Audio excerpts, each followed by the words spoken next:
Shani, second game. Buddy. Second game. We starting the second game. Hashem. Zchut Rabbi Yosef Jikatilia.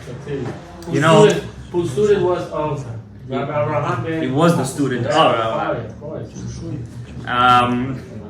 Rabbi Yosef Jikatilia. You know, they have this thing called Genazim. You guys ever heard of it? Genazim? Like you go to the ground? Every year they auction off like old handwritten stuff, tzadikim, this, that. So this Pesach, in 1 week, this coming Sunday, I think this coming Sunday or next Sunday, they're auctioning off his writing, his handwritten Haggadah of Pesach, handwritten Perush of his Haggadah of Pesach. How much? I don't know how much it's starting. It's probably going to start for like 1,000, 2,000. 50,000. Rabbi Yehuda Ftaya's amulet, Kamiya, they sold, I think, last auction for like $40,000. Where is it at? You have to go Genazim, G-E-N, G-N-A-Z-Y-M. How do we know it's his though? It has handwritten, it's authorized. It's from the special place of the Jerusalem. What about Rabbi Yehuda Fataya's? How do we It's know? already sold. His personal Zohar was sold last auction. What about the amulet? How much? What would it bring to a person? I have no idea what the It's amulet his is about. writing. It's his writing. It's a lot of luck. Oh, G-E. Well, G-E-A. But I don't think the amulet I think that has to be written for a specific person. You know what I mean? That's how it works usually. Okay? So it says over here, Sfirat HaYesod. Wow, what is Zechut on Rosh Chodesh Adar, which is the Sfirat HaYesod. It's the 6th month. And we're starting the Yesod, the Sharei Yesod. Everybody loves the Yesod because Yosef is the Yesod and Yosef is the rich one, no?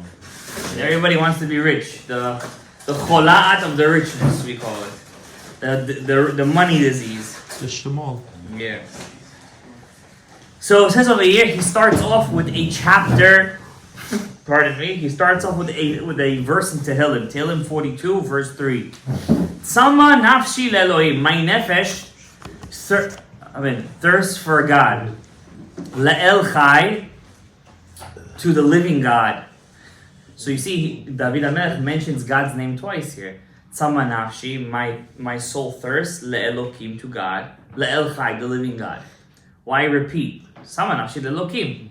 Or tzama nafshi le'el chai. Why tzama nafshi le'elohim, le'el chai? Matai avo, when will I come there epnei elokim and see the face of Elokim?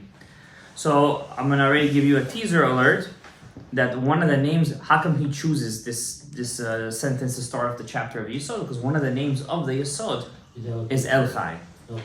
Is El Chai. Elokim is Gevurah, and sometimes Malchut we learned, right? By the way, if you want to see all the names of the Malchut, turn back a page to page Mem He Adam. Look at the bottom of the page. Over there is a summary of all the names of the Malchut. Wow. Okay? Ammonai, Be'er Sheva, Yam HaChochma, Kol, Even HaRosha, Even Safir, Gan, Echal, Aron, Beit HaMikdash, Shechina, Ohel Moed, Tzedek, Elokim, Cherev, Nokemet, Nekam, Brit, Ani, Malchut Beit David, Mikveh Mayim.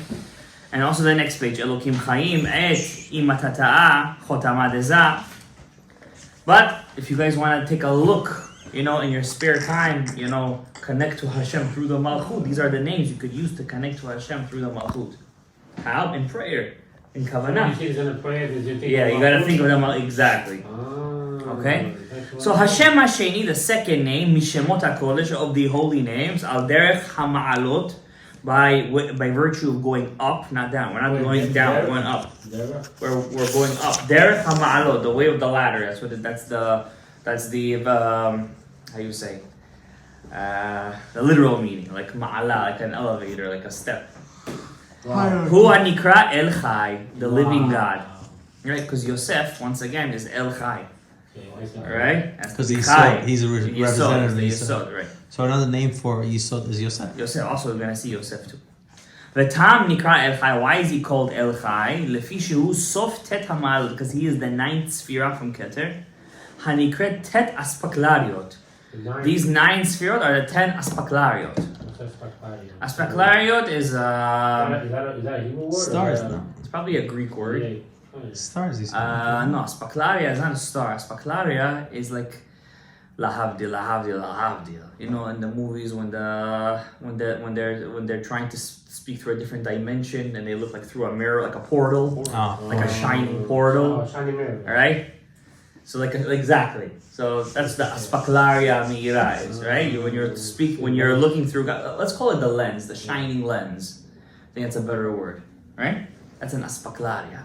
Nice. So we know Spectacles. yeah. So it's probably the same word. So We can't say reality. No, it's not a reality. So the reason we're in the third word. yeah, spaklar. The reason why he's using this word, well, we know this word, but it sounds familiar because Moshe Rabbeinu, the Medrash spoke to the haspaklaria hamira, the shining lens, right? While the other prophets always spoke to Hashem through the haspaklaria she'ina meira, kind of like through a dull lens, a duller lens, right? Is that even a word? Duller? Dull. Less visible. Less like visible. not as clear. Not as clear, right? Dull is the word. Huh? Sleep. Sleep like with a state. Dream like Not state. dream like not they weren't actually asleep, even though it was asleep. Because speaking through God through a dream, which is something that's possible, right? It's you sleep and you speak through God to God. It's something called a chalom. B'chalom adaber bo. I speak to him through a dream. But a prophecy is a just dream-like state, right? He's not totally awake. Moshe was awake when he would get prophecy, which was a very big miracle, and he was the only one who did it. Okay? That isn't to say there aren't other prophets. There's many other great prophets, right? Eliyahu Hanavi is not a great prophet. Shmuel Hanavi, Achiyah HaShiloni, Yoshua bin Nun. Not you. Yeah, These are great men. You know the Gemara to that whole letter, that word? What? Yoshua? Specularia. What is it? Triple eights. Triple eights. Yeah, I've been seeing that all the time. The two of them, it's a match made in heaven. Yeah, that was 20. V'hu HaMoshech. Now, what's the secret of the Yisod? Why is he the ninth Sphira? Hu HaMoshech, he sucks. He draws. It's a better word. He draws mikol Sphirot mimidat HaChesed v'Achayim le'midat Amonai. Amonai, which is the Malchut, only gets her life force from the Yisod. That's why the Yisod is such an important Sphira. Because if all we're working for is Malchut Beit David, which is the Malchut, but the only way to get the Malchut alive is to give her through the Yisod. The only way a person is allowed to have zivuk with his spouse is through his Yisod. Yeah. Understand? So, Mebisari echeze eloka, you could see something like that from your own body, right? The only way to have the zivuk is through the Yisod. So therefore the Yisod is called the beloved Sphira. Now, what is the Sphira that's very connected to the Yisod is the name El. Aleph Lamed, Kel. Right? And therefore, it's called Kel Chai, the living Kel, because Kel only gets into kinetic energy, into action, only through the Yisod. Only through the Yisod. Right? Because while Chesed is by itself, it's just in a state of potential energy. Right? To get Chesed to work, he has to go through the Yisod. When it gives Malchus life, Nikra Eretz HaChayim, then she's called the land of life. Means without the Yisod, she has no life. Right? That's why it says over there in the Gemara, a woman rather marry a dwarf than to be alone. Wow. Because the psyche of a woman, she doesn't want to be alone. So what do we see today that they don't mind? Right? It's not true. I read an article that, for example, 90%, something like some crazy number, very high number, I don't remember if it was 90, but a very high number of people that get divorced, for example, will always regret it. They regret it, eventually. In the beginning, yeah, it's freedom, this, that, don't tell them what to do, but then eventually they regret it because you always rather be with somebody than without somebody, and especially for the Malchut, right, versus the Yisod. So when she gets when the Malchut, why am I saying she to the Malchut? There's no she or he over here. It's a mashal, because since it's the acceptor, it's a she. Versus the Yisod, where I say he, even though it's not really it's the giver. It's the giver. So plus versus minus, right? So plus will be the Zachar, versus minus will be the Nekeva. So she's called Eretz HaChayim. כלומר, הארץ שבה מתקבצים החיים העליונים, the land in which life sprouts from and gathers in. ומכוח שם זה מושך שם עמוני החיים בכל יום. Now, only through the Malchut getting life through the Yesod, then she could give life to all the inhabitants of this world. So when the Malchut gives life to the inhabitants of this world, then she's also called a Zachar. But you need the Zahar to give her There's a that. Yesod, he has to give to the Malchut, and that happens through our Kavanot and through our actions. And the actual Okay. act. And the actual, obviously, that's the greatest action, to actually create a human being. Correct? But Malachim, to the angels, to Chol Tzva HaShamayim, Chol Tzva V'Tzetzaeh, all the lands, all the descendants. V'zeh Sod, this is the secret of the Pasuk. Now he's going to explain you the Pasuk through this explanation. Totzeh Haaretz, may the land sprout forth, Nefesh Chaya, living life, Lemina, to its species. Somebody once asked me, if God created the animals, this, that, how come there's so many different species? I said, well, you never learned Torah? Just look, it says, let the land sprout forth the living life according to its Kind. species. That means when God created the animals, he didn't create one pair of each animal. He created a species of animals. You understand? With DNA inside of it that's to be able to combine and recombine and remake different kinds of colors, this, that. Compared to things, the Pasuk says species, it doesn't say a pair of animals. Only a human was created a pair to show him how special he was. Alright? A lot of species intermingled also with other humans. Yeah, it could be, yeah, sure. I'm not a zoologist, but I'm assuming so. כי הפסוק הזה כולל בדרך החוכמה העליון נפש כל המתנועע וכל רמס ורמס באדם. This pasuk includes in it all the living life. נפש כל מיני דגים, the life of all the fish species, the birds, חיות בהמות, נפש הבהמית אשר באדם. The life, the animalistic life inside a human. בכלל זה גם כן הנפש העליונה שבאדם נקרא נשמה. Also includes in it the נשמה. לפיכך דרשו פסוק זה, תוצאה נפש חיה למינה, זה נפשו של משיח. So what does it mean when the pasuk says let the earth? What does that mean? Totzeh ha'aret, let the earth. Which earth are we talking about here? The actual earth? It's talking about the malchut. Let the malchut sprout forth life to all species, including the soul of Mashiach. Including the soul of Mashiach. The soul of Mashiach is included in this pasuk. Okay? Let's do one more line. U'ma nifleu divrehem, and how great are the Chachamim's words. Ma'atzmu rashehem, how great are their minds. Minayin lanu lechlot b'asuk zeh nefesh kol v'chem. How do we know when it says species, it means all the living beings? Maybe just birds, maybe just the chickens or the whatever. Kol romes b'adama. How do we know anything that walks on this earth? Nefesh dagim, fish, ofot, chayot, behemot, animals, living beings, nafshot ha'adam. Humans, nefesh hamalachim. How do we know when it says the pasuk that the earth will sprout forth the species of life? It's talking about all the species. Maybe it just means species of angels. Maybe it just means species of fish. How do we know? Totzeh haaretz, nefesh chaya lamina, all the minim, all the species. Vafilu nefesh shel Mashiach. Teda lecha, no. Shachol nichal pasuk. This is a very strong pasuk. So if you want to meditate on a pasuk, this is the pasuk you can meditate on. B'dibur echad she'amar. All the beings came through life when God uttered this pasuk. Which one? Totzeh haaretz nefesh chaya lemina. V'zeh sod lemina. What does it mean? My lemina. What does it mean to its species? Kilovar nefesh kol min v'min mi'balei ha'chayim. The soul of every species of living beings that lived, that will ever live. Kol echad lefi mino, and everyone according to its species. Im elyon elyon, im emtsai emtsai, tachton tachton. If it's a being that lives in the sky, it was created there. If it's living in the mountains there, in the earth there, under the earth over there. Afilu nefesh shel Mashiach, even the soul of Mashiach. V'hu nichlal b'milat lemina.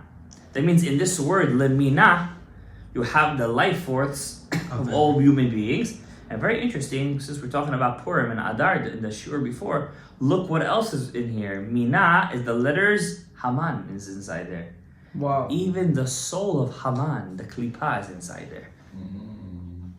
All the species. There's nothing new under the sun. Nothing new under the sun, Yoshua. Wow. It's a true. Va'al yitpesu ba'alei filosofia. Alai lomar she'en nefesh lemalach. So the philosophers will tell you angels don't have souls. He says, no, of course they have souls. She'en lecha nivra ba'olam she'en lo nefesh chayim lemino. Even angels have souls. Everything is according to the chomer, the material of the body. That's how pure will be the soul. If it's a high being in the high realms, low. And also the souls of the elyonim v'tachtonim. What is his point in saying all this? Everybody has a soul. The whole world has soul. So according to the purity of their body, they have a very pure soul. That means also angels have bodies. They have bodies? They have bodies. Not the same kind of bodies. Not like us, obviously. Is it a physical? Like for example, when we pass away, what happens to our soul? What do you mean? Our soul goes there. Up to the It gets a new body. Yeah, I think so. It gets a new body? Angel's No. body? Like an angel. Doesn't Call it Gilgul. Call it Gilgul. Rabbi, I'm precado, dice. I know. Rabbi, what's it called? This, Marvin Mitzivcha. Rabbi, what happened? כשנכנס אדר, מרבים בשמחה. Go ahead. I forgot what I was going to ask. You see, you don't And ask have about the bodies and souls. Oh yeah, what's it called? What, when a person passes away, so it depends. He doesn't get a soul, he doesn't get a new body right away. What happens is, after we die, the Ari HaKadosh explains in Etz HaChaim, so if we deserve to go to Gan Eden, we go to Gan Eden. Now, really, you shouldn't go to Gan Eden. You have nothing to do over there. There's nothing to do in Gan Eden.